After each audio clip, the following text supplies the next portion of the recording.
Hi, it's Morgan and welcome to the Dove's Nest. In today's video, I'm talking all about our Tot School Schedule.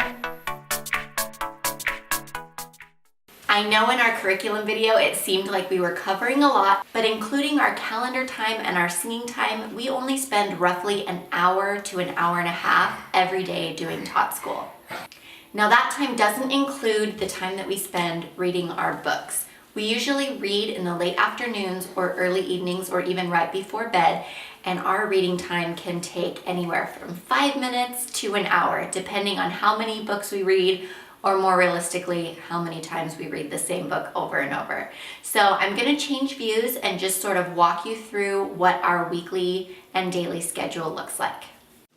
Okay, so this is basically my weekly lesson plan layout. This is a blank one, obviously. I originally got a template from Erica from Confessions of a Homeschooler and then just heavily modified it to fit my needs. Rather than just having a weekly schedule, I actually put fairly consistent lesson plans in each space. So to get started, we don't necessarily school at certain times every day, so I don't have any times in this column. We sort of school throughout the day, or we do things as we are able. So for example, when we first wake up in the morning, the very first thing we do is we say our morning prayer. Then we might go to the bathroom, we might have breakfast, and then after breakfast, if time permits, we will school, or if I have things I need to do that day, we will do those things and then come back and school in the afternoon. But we kind of kick off doing the Pledge of Allegiance. We go outside, and right outside our front door, we have a great big flag. So we say our Pledge of Allegiance, and then we will go downstairs to the playroom where we have our calendar time set up, and we will go ahead and do calendar, followed by singing time. Now, the fun songs are any songs that might have to do with our letter of the week or our science theme, or maybe even our numbers or colors and shapes, just fun songs that I would like to work on. The poems and finger play are actually from the Abeka curriculum, and that there are little poems for each letter of the alphabet. So depending on what letter we're studying that week, we will do a couple of those poems and finger plays, if not all of them. Now, the others area might include any nursery rhymes, maybe that my son is showing interest in, or songs from his music class that I want to work on, or even any other songs that I can think of that might have to do with the letter that we're working on that week, the number, our science theme, or our color and shape of the month. So that's sort of our singing time. Try not to spend too much time doing calendar time, roughly 15 to 20 minutes tops. So next we go on to our religion lesson, our devotional, and the first thing we do is we sing our song for that week, and it's sing it every day, and we might sing it 2 or 3 times. Sometimes my son really likes the song, and so we will go through it a few times. Sort of helps us segue from singing time into our curriculum instruction.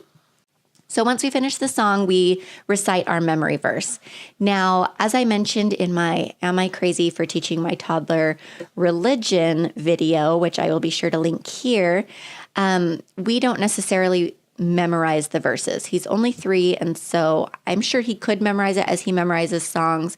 But what we do instead is we memorize the title of the lesson, because I think that just sort of helps pull the message I want him to learn from the scripture and puts it sort of in a way that's more easy for him to understand. So we do our memory verse.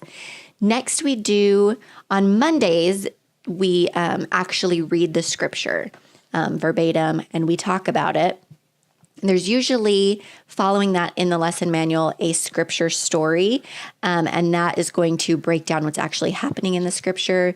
We will usually use our gospel art picture kit to talk about the scripture, and then sometimes there's even like an object lesson story in the manual after that. So we will do that on Monday.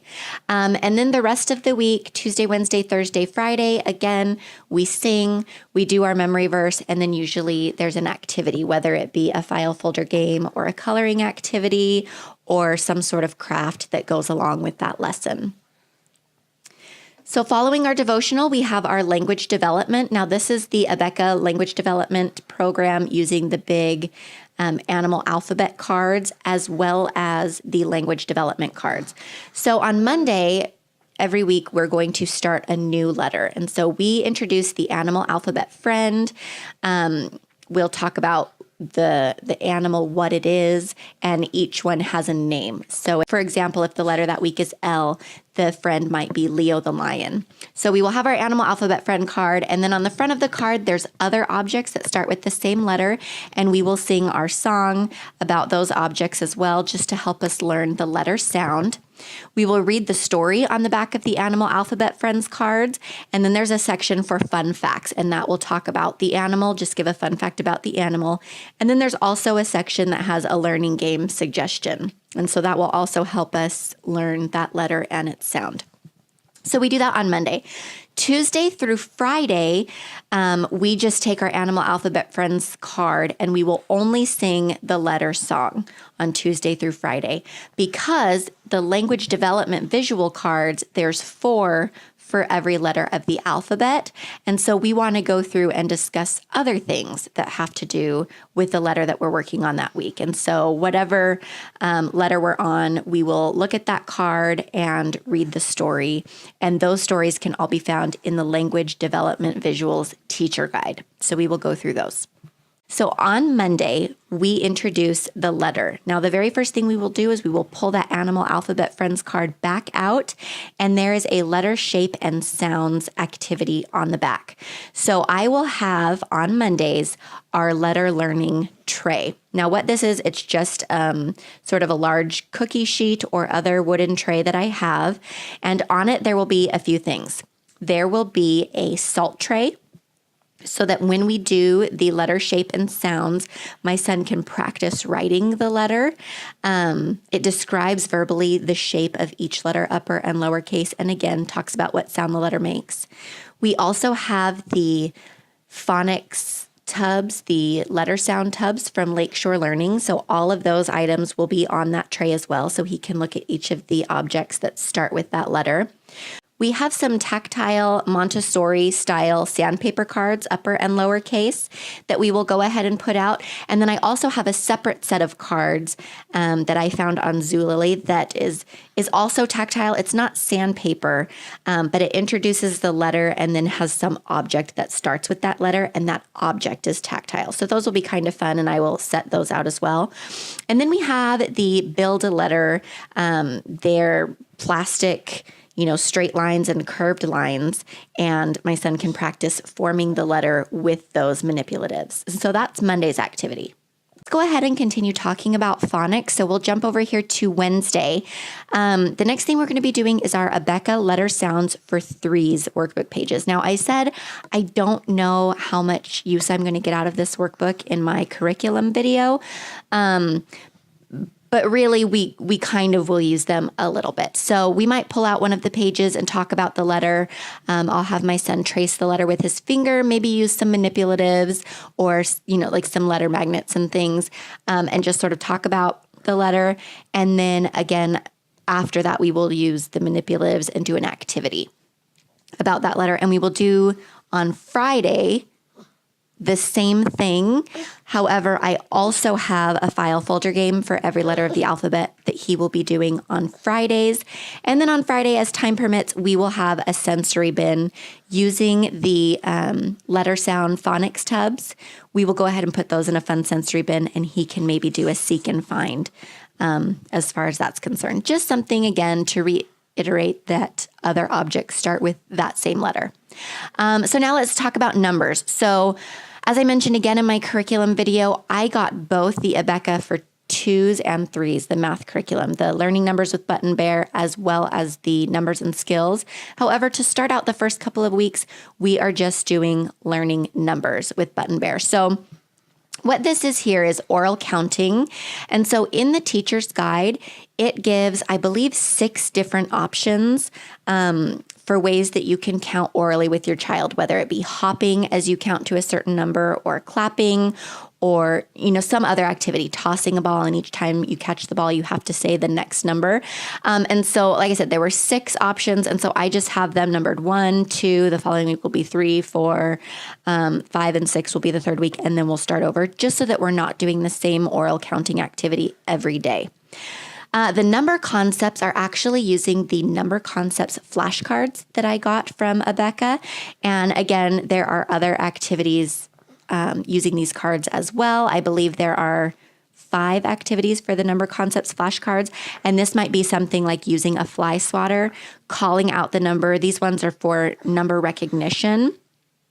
The number recognition or the number concepts flashcards are more for number recognition.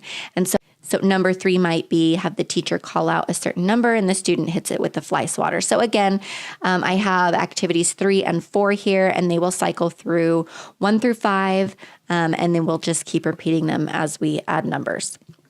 Next, I have the learning numbers with Button Bear. As I said, we're not quite jumping into number skills with Button Bear yet. The 3-year-old curriculum, we're going to just really start with the learning numbers, which is the 2-year-old curriculum. And that goes numbers 1 through 10. And then the number skills, as I showed in my curriculum video, is 1 through 20, but then adds some other concepts as well, more than, less than, other things like that, patterning and so on.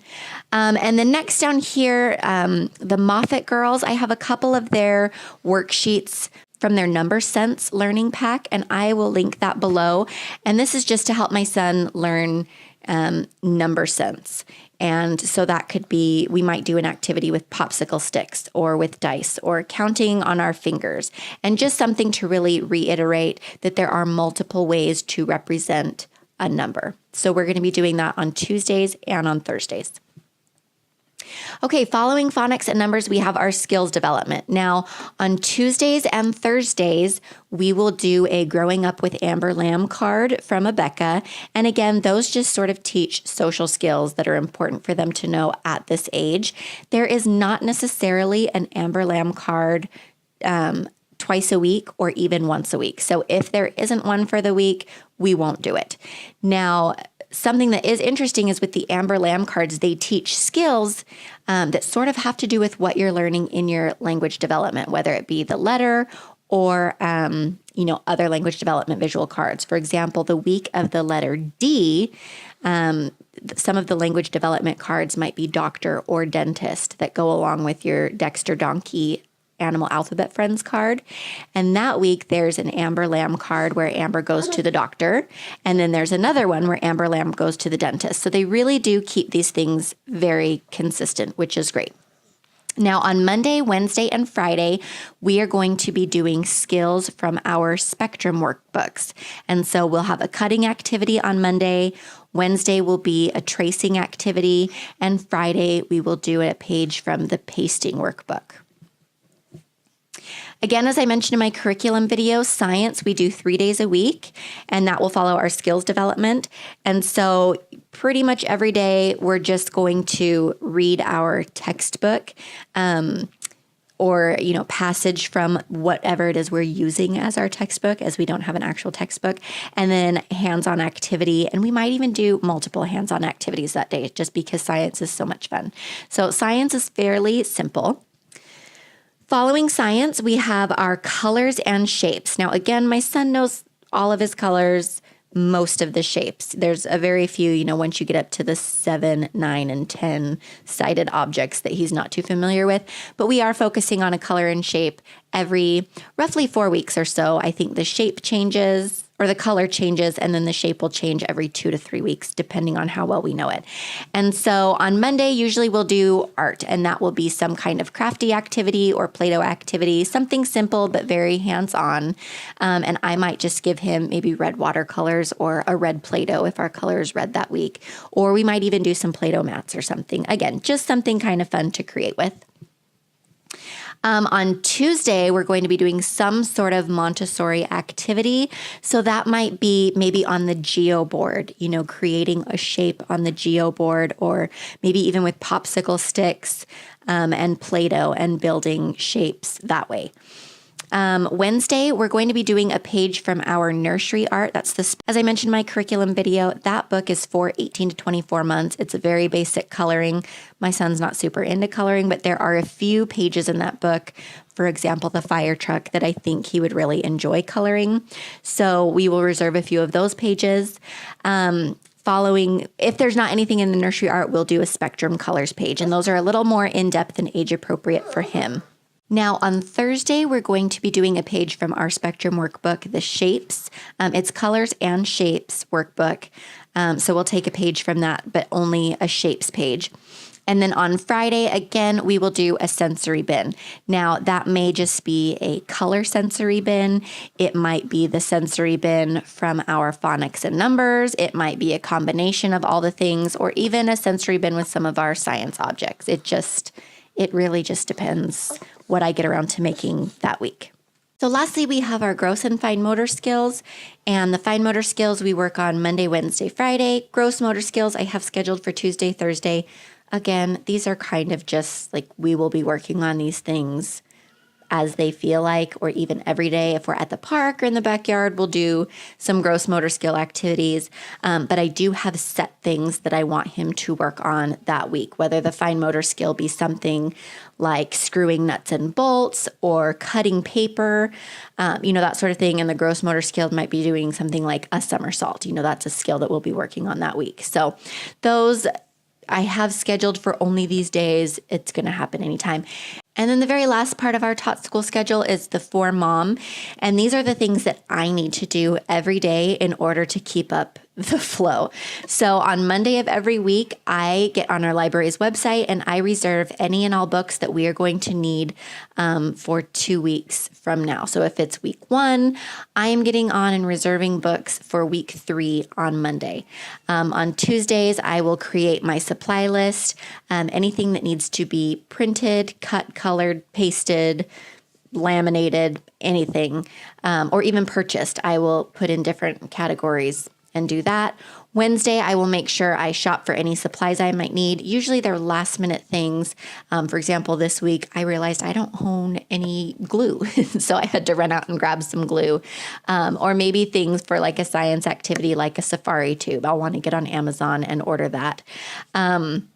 And these are for the following week. So for week, if it's week 1, this would be any supplies we need for next week, week 2.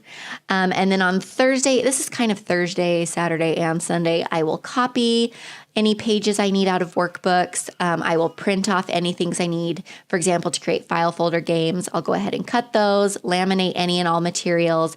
And then on Friday, I will create my sensory bins and stock my workbox for next week's activities. I'll go ahead and clear once we're done with this week's Tot School and then restock the workboxes. Now, I know this looks like a lot. So far, it's been great. We are in week 3 right now, and we are not having any issues with timing. My son is 3. He doesn't have a very long attention span, but I feel like the length of these activities is just perfect. And by the time he starts to get tired of something, we're moving on to something else. So this whole schedule, not counting any read alouds, usually we do our read alouds in the late afternoon, and we might even read a book or 2 before bedtime. So not counting the read alouds, from circle time to the end takes roughly an hour and a half. And so an hour and a half every day is not a ton.